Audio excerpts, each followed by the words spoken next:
When you recover a body in the ocean, it's difficult because there's nothing that's usually left behind that you can see readily.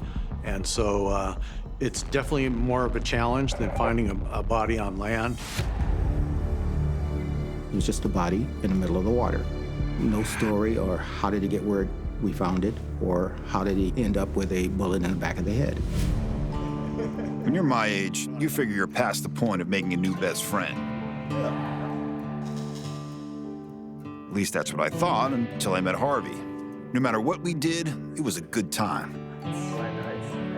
We'd hang out on Harvey's boat or get lunch in the marina. Sometimes we'd even go out to a shooting range to let off some steam.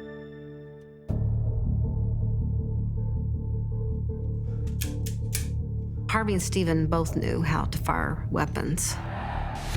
I think because Steven's father was in the military, Steven had training early on with that.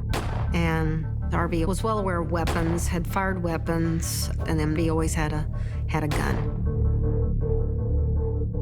People thought that they were a good match and they had the same interests. And, Harvey was able to realize, a dream that he had for a long time.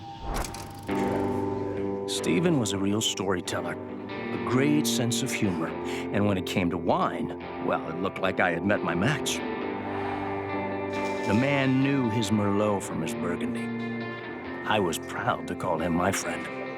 If you spent 10 minutes with Harvey, you knew he was sharp. And when it came to money, business, the guy was on top of it. And that was exactly what I needed after my dad died. I had a lot on my plate with the estate. There was the house, some securities, and patents, all of which totaled over $2 million. And I didn't even want to think about the taxes on all of that.